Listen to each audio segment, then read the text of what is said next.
السلام علیکم ورحمۃ اللہ وبرکاتہ۔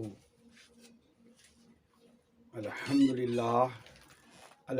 للہ رب العالمین والعاقبۃ للمتقین والصلاة والسلام علی رسول الکریم اما بعد فاعوذ باللہ من الشیطان الرجیم بسم اللہ الرحمن الرحیم فقال اللہ تبارک وتعالی اذا جاء نصر اللہ والفتح ورأيت الناس يدخلون في دين الله أفواجا فسبح بحمد ربك واستغفر إنه كان توابا۔ آمنت بالله صدق الله العلي العظيم وصدق رسوله النبي الكريم ونحن على ذلك لمن الشاهدين والشاكرين والحمد لله رب العالمين۔ ان اللہ وملائکتہ یصلون علی النبی یا ایہا الذین آمنوا صلوا علیہ وسلموا تسلیما۔ اللہم صلی علی سیدنا مولانا محمد معدن الجود والکرم، صلاۃ و سلام علیک یا رسول اللہ، صلاۃ و سلام علیک یا نبی اللہ وعلی آلک سیدی یا نور من نور اللہ۔ برادران ملت اسلامیہ، محترم بزرگوں، نوجوان ساتھیوں، عزیز بچوں، میری پردہ نشی ماں بہنوں، میں نے ابھی پوری سورت تلاوت کا شرف حاصل کیا ہے۔ ایک اشعار آپ حضرات ملاحظہ فرمائیں۔ ان کی مہک نے دل کے گنچے کھلا دیے ہیں، ان کی مہک نے دل کے گنچے کھلا دیے ہیں، جس راہ چل گئے ہیں کوچے بسا دیے ہیں، جس راہ چل گئے ہیں کوچے بسا دیے ہیں۔ اللہ کیا جہنم ابھی نہ سرد ہوگا، اللہ کیا جہنم ابھی نہ سرد ہوگا، رو رو کے مصطفیٰ نے دریا بہا دیے ہیں، رو رو کے مصطفیٰ نے دریا بہا دیے ہیں۔ میرے کریم سے گر قطرہ کسی نے مانگا، میرے کریم سے گر قطرہ کسی نے مانگا، دریا بہا دیے ہیں، دربے بہا دیے ہیں، دریا بہا دیے ہیں، دربے بہا دیے ہیں۔ حضرات، آج میری گفتگو حضور نبی کونین صلی اللہ تعالی علیہ وسلم کی تیسری بیوی کے متعلق سے آپ حضرات کے سامنے گفتگو کروں گا۔ حضرت عائشہ صدیقہ رضی اللہ تعالی عنہا کا جو عقد خوانی ہوئی تھی، نبی کونین صلی اللہ تعالی علیہ وسلم کی عمر 50 سال کی تھی اور حضرت عائشہ صدیقہ رضی اللہ تعالی عنہا کی عمر 6 سال کی تھی، اور 9 سال کی عمر میں رخصتی ہو گئی تھی، اور 12 سال کی عمر میں منافقوں نے تہمت لگائی تھی،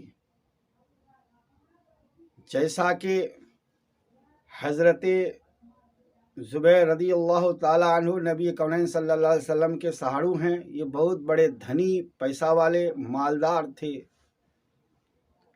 غنی تھے، اور ہمارے نبی صلی اللہ تعالیٰ علیہ وآلہ وسلم انبیوں کے سردار ہیں، سید الانبیاء ہیں، امام الانبیاء ہیں، آپ اچھی طرح سے جانتے ہیں۔ اور حضرت اسماء رضی اللہ تعالی عنہا سے حضرت عائشہ رضی اللہ تعالی عنہا نے ایک ہار مانگ کر لائی تھی، اور 5 ہجری کے موقع میں، اور 5 ہجری کے موقع بنی مصطلق کے موقع میں حضرت عائشہ صدیقہ رضی اللہ تعالی عنہا کو ساتھ لے کر اس مقام پہ لے گئے تھے۔ اس وقت پردے کا حکم نہیں آیا تھا، اور اس وقت بھی ہمارے نبی صلی اللہ تعالیٰ علیہ وآلہ وسلم پردے میں حضرت عائشہ صدیقہ رضی اللہ تعالیٰ عنہا کو لے جاتے تھے۔ 5 ہجری کے پیریڈ میں اور بنی مصطلق کے موقع میں اس مقام پہ پہنچے، اور کافروں نے دیکھا اور ساتھ ساتھ اس مقام سے چلے گئے۔ سرکار صلی اللہ تعالیٰ علیہ وآلہ وسلم اس مقام پہ پہنچے اور اپنے صحابہ کرام سے فرمایا کہ اس جگہ کیمپ تان دو۔ اتنے میں حضرت عائشہ صدیقہ رضی اللہ تعالیٰ عنہا کو حاجت کی ضرورت پڑی، اور حضرت عائشہ صدیقہ رضی اللہ تعالیٰ عنہا حاجت کرنے گئی۔ اتنے میں نبی کونین صلی اللہ تعالیٰ علیہ وآلہ وسلم نے صحابہ کرام کو حکم دیتے ہیں کہ اب ہم لوگوں کو واپس جانا چاہیے، اور اسی پیریڈ میں حضرت عائشہ صدیقہ رضی اللہ تعالیٰ عنہا کا ہار بھی کر نیچے آ گیا اور اونٹ کے چپیٹ میں۔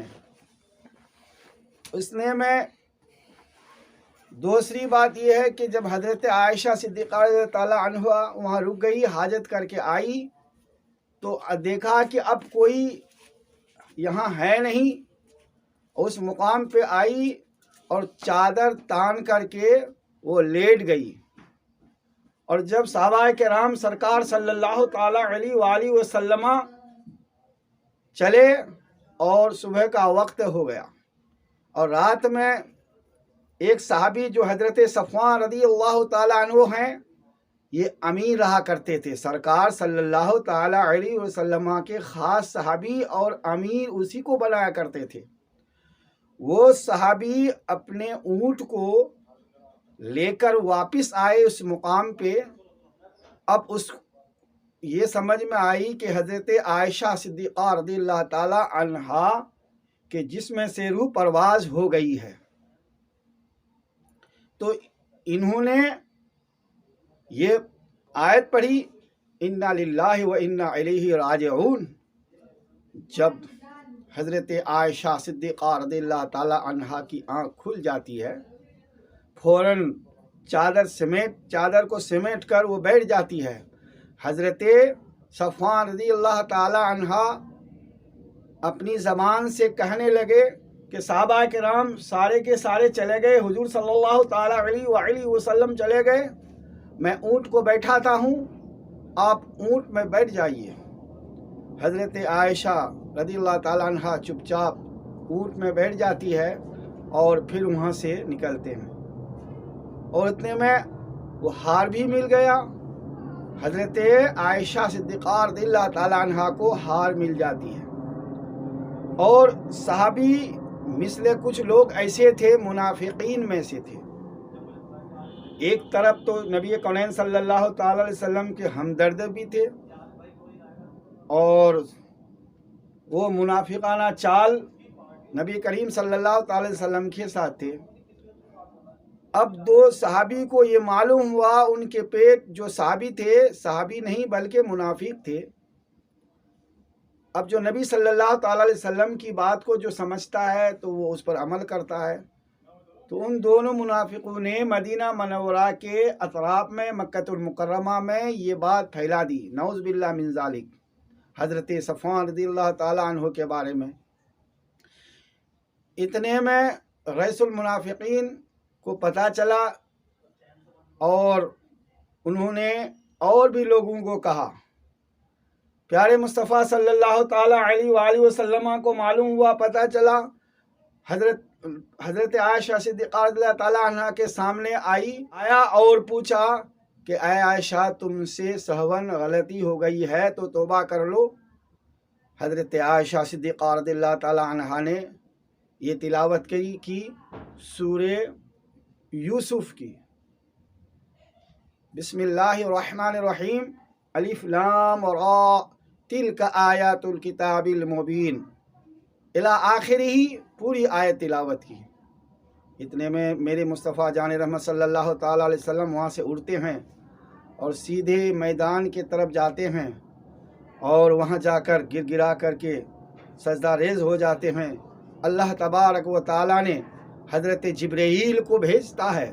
حضرت جبرائیل علیہ السلام آتے ہیں اور وحی لے کر سورہ نور پارہ 18 کے اندر ہے، سورہ نور لے کر میرے پیارے مصطفیٰ صلی اللہ تعالیٰ علیہ وآلہ وسلم ضبط کیا اور واپس آئے، تمام صحابہ کرام کو بلوائے جو منافقین وہاں تھے، اور جس کو یقین ہو گیا تھا اس بات کا تو سارے لوگوں کو بلوائے۔ میرے مصطفیٰ جان صلی اللہ تعالیٰ علیہ وآلہ وسلم ارشاد فرماتے ہیں کہ بنی مصطلق کے موقع میں کون کون تھے، سب ہاتھ اٹھاؤ۔ سب جتنے بھی تھے وہاں جو ساتھ تھے سب نے ہاتھ اٹھایا۔ حدیث پاک بخاری شریف جلد دوم صفحہ نمبر 555 کے اندر ہے۔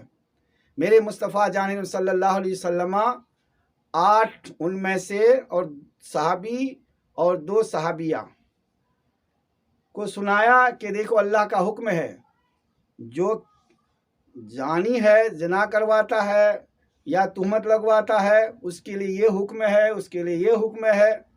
تو اس کے لیے جو تہمت لگایا تو اس کے لیے 40 درے میرے مصطفیٰ جان محمد صلی اللہ تعالیٰ علیہ وآلہ وسلم نے ایک ایک کر کے سزا لگوائی اور اس کے جسم سے روح پرواز ہو جاتی ہے۔